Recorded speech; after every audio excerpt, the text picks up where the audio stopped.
오늘은 선민에게 주실 회복의 내용 두 번째 말씀입니다. 선민에게 주실 회복의 내용 두 번째 말씀. 우리가 어제 30장 말씀을 상고했고 이제 오늘 31장으로 넘어오는데 그 주제는 같아요.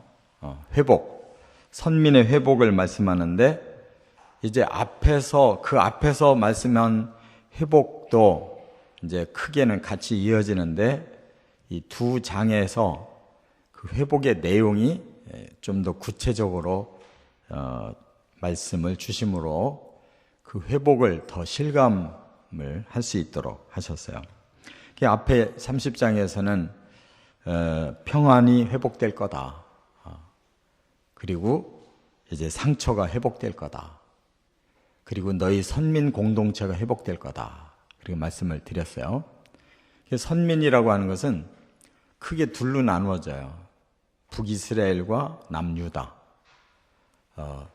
두 나라로 갈라졌지만 하나님은 그 북이스라엘도 잊지 못하고 남유다도 여전히 사랑하고 계셔요. 그래서 결국은 둘 다 망하지만 나중에 회복될 때는 한 나라로, 한 민족으로 회복이 돼서 돌아온다는 거예요.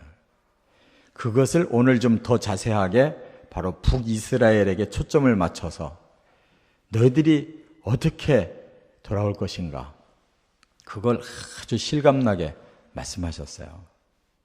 그래서 이 하나님 말씀이 사실은 한 단어 한 단어가 굉장히 깊어요. 그 한 단어를 쓰실 때에는 거기에 여러 가지 과거 사건이 모여 있고 그걸 다 알아야 이해가 되는 단어예요. 그러나 그렇게 풀어서 말씀을 나누려면 너무 광범위해가지고 우리가 이 큰 주제를 잃어버릴까봐 지금은 큰 주제를 우리가 밀고 나가기 위해서 말씀을 너무 자세하게 풀 수가 없는 거예요. 우선 큰 틀을 알아야 자세히 들어갈 수가 있는 거기 때문에 지금은 큰 틀을 해나가고 있습니다. 그래서 오늘 북이스라엘에게 초점을 맞췄는데 북이스라엘이 10지파인데 그 중에 대표 지파가 에브라임이에요. 에브라임은 누구냐? 요셉의 아들이에요. 요셉의 작은 아들. 그런데 야곱이 생존에 있을 때 이제 애굽으로 다 식구들이 내려갔잖아요. 그래서 거기서 민족으로 성장을 할 때 제일 큰 역할이 누구였냐면 요셉이었거든요. 11번째 아들 요셉. 그래서 이미 그때 이 야곱이 그 12아들을 축복할 때 요셉을 제일 축복했어요. 너는 무성한 가지다. 그러니까 자기 육적인 장자권을 요셉에게 준 거예요. 그러면서 너희 아들 둘을 데리고 와라. 내가 기도해야 되겠다. 그래 놓고 또 손을 어금 맡겨가지고 작은 아들을 오른손으로 안수하면서 기도했는데 그 작은 아들이 에브라임이에요. 결국은 이스라엘의 장자권이 바로 요셉에게 왔는데 요셉은 빼고 두 아들을 두 지파로 넣고 레위 지파를 빼는 바람에 새로운 12지파가 만들어졌고 그 장자권이 찾아 에브라임에게 내려왔잖아요. 그러니까 북이스라엘이 장자의 나라예요. 왜? 에브라임이 주도하고 있기 때문에. 제가 지금 한 단어만 가지고 먼저 잠깐 이렇게 개략적인 소개를 드린 건데 이처럼 북이스라엘, 내 장자다. 내 장자를 내가 잃어버리고 그대로 포기하겠느냐, 그 말이에요. 그러니까 우리 사람은 까마득하게 잊어버린 얘기, 지나갔으면 끝이구나 하는데 하나님은 먼저 망해버린 북이스라엘 못 잊고 계신 거예요.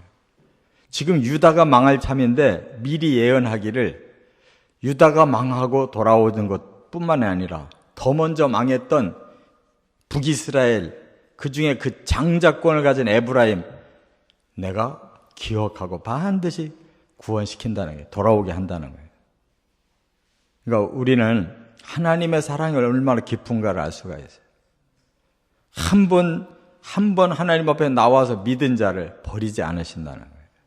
사람은 다 내버려요. 아, 저 사람은 교회 안 다니니까 저 사람은 너무 악하고 변화가 안 됐으니까 틀렸다. 근데 하나님은 그렇지 않다는 거예요. 여기에 소망이 있는 줄 믿습니다. 그래서 이제 오늘은 세 가지로 나눌 수가 있어요. 첫째, 1절부터 14절에 보면 기쁨의 회복을 말씀하고 있어요.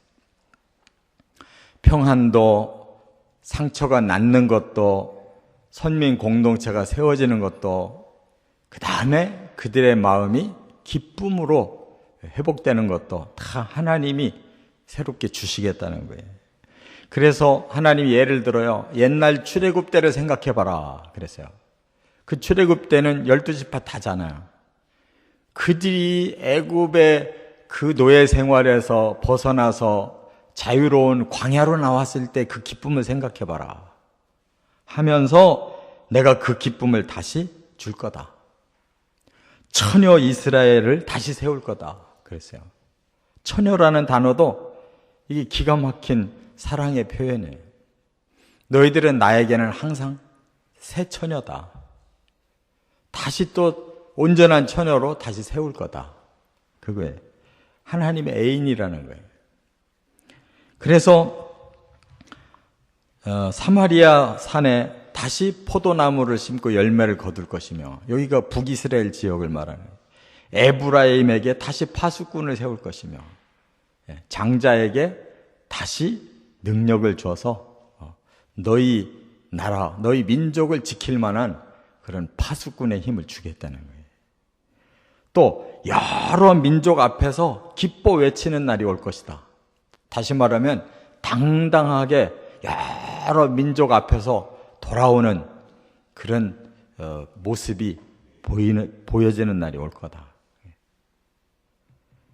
그리고 너희들은 그들 앞에서 기뻐서 외치는 그런 때가 올 거다.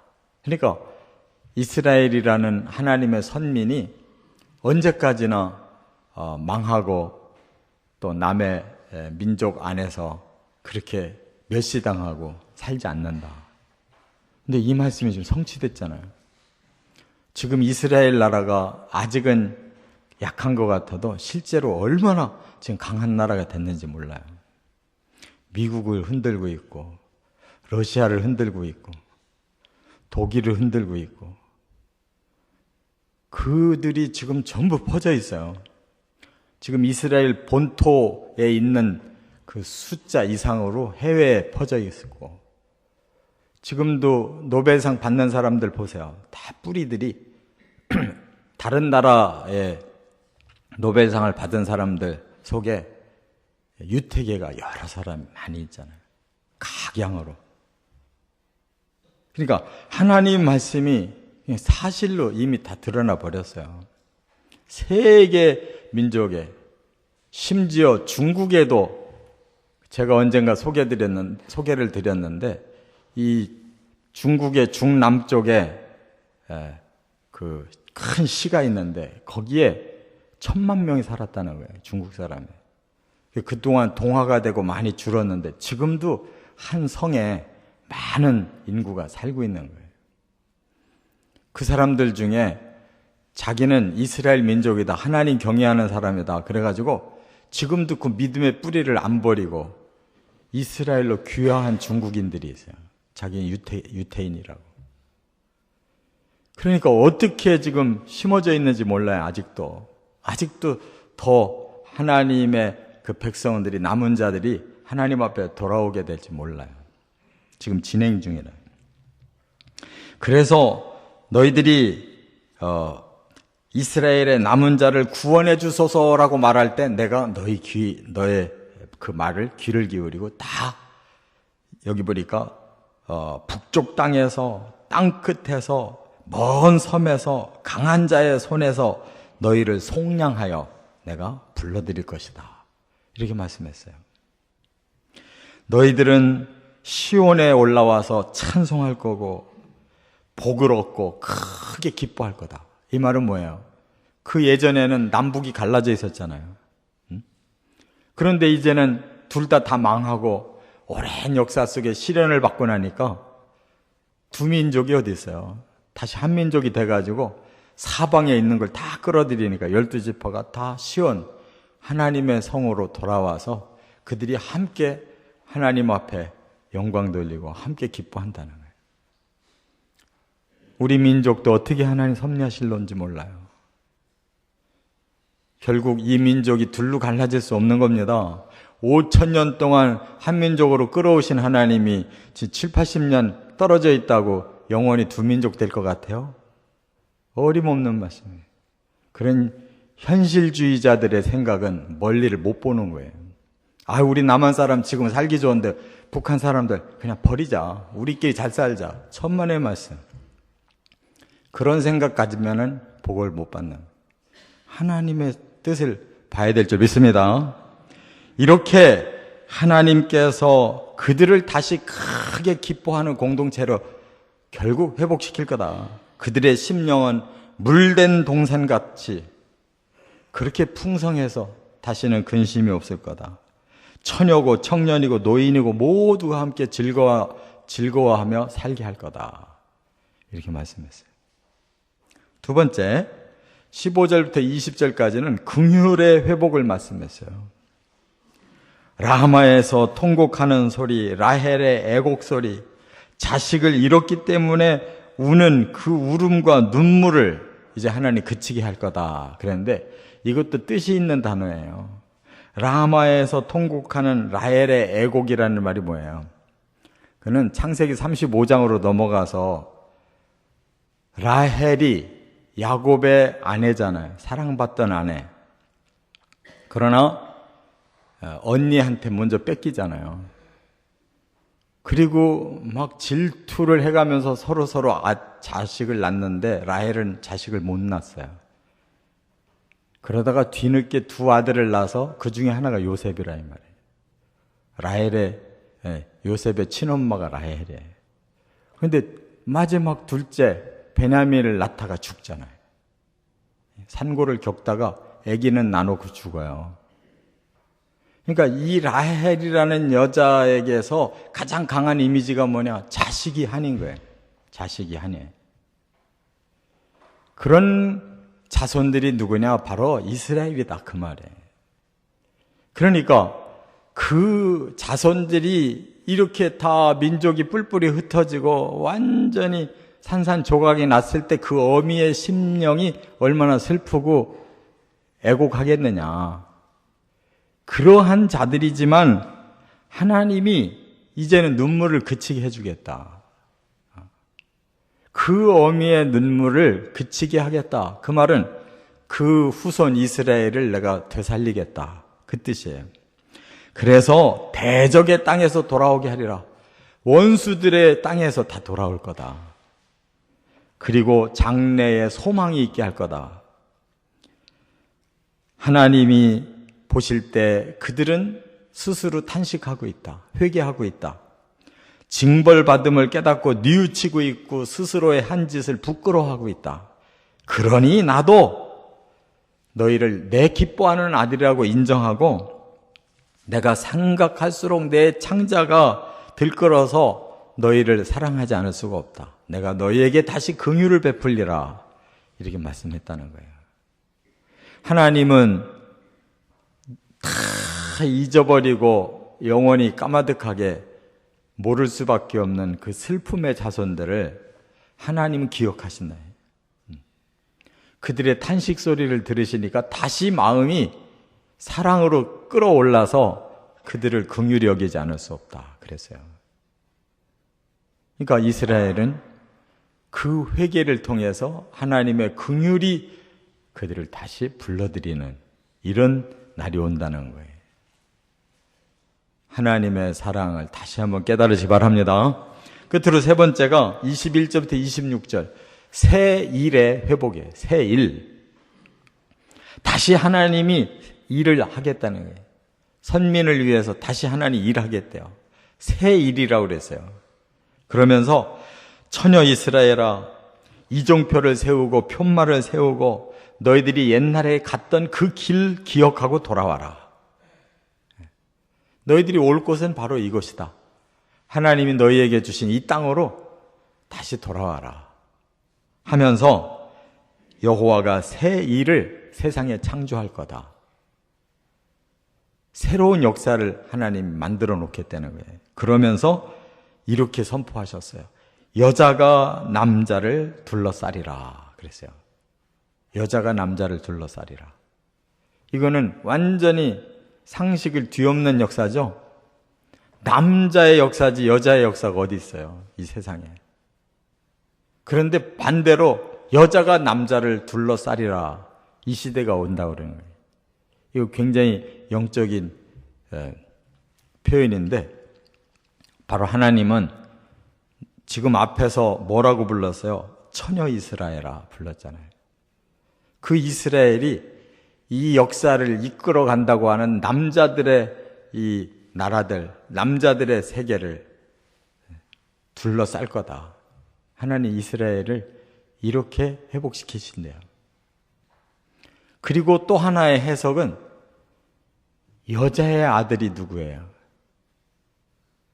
우리는 다 남자의 아들에 남자 씨 없이 태어난 사람이었는데 여자에게서만 태어난 분이 있어요. 누구예요? 우리 예수님이에요. 우리 예수님이 이 남자들이 주관하는 이 세상을 둘러싸버릴 것이다. 예수 그리스도의 세계가 온다는 거예요. 할렐루야. 하나님 계획이 이래요. 그렇기 때문에 과거에 너희들이 쫓겨났던 땅이 다시 의로운 처소가 되고 거룩한 산이 되고 여호와께서 복 주시는 땅이 되고, 그리고 너희는 이스라엘과 유다가 합해서 함께 농부와 양떼들이 함께 살고, 피곤했던 심령이 상쾌해지고 연약했던 심령이 만족해지고 잠이 달게 느껴지는 그날을 다시 너희들에게 주겠다. 이게 새 일이라는 거예요. 그러니까 하나님이 이렇게 표현한 것은 우리들에게 궁극적으로 하나님 앞에 돌아오는 사람들을 하나님의 선민으로 받으셔서 이제는 모두가 거룩하고 모두가 심령이 기쁨과 상쾌함과 만족함이 넘치는 그러한 새로운 세계를 하나님 반드시 만들어 놓고야 말겠다는 거예요. 하나님은 이 땅에서도 천년왕국을 다시 주실 것이고 영원한 천국을 다시 주실 것이에요. 이게 하나님의 새 일, 이게 계획입니다. 세상을 다시 창조하겠다고 그러셨잖아요. 오늘 본문에 새 일을 세상에 창조할 거다. 이 말씀 꼭 믿으시 바랍니다. 우리는 궁극적으로 하나님 안에서 이렇게 구원과 새로운 회복과 영광이 있다는 걸 꼭 깨달으시고 믿음으로 미래를 향해 가시기를 주의 이름으로 축원합니다.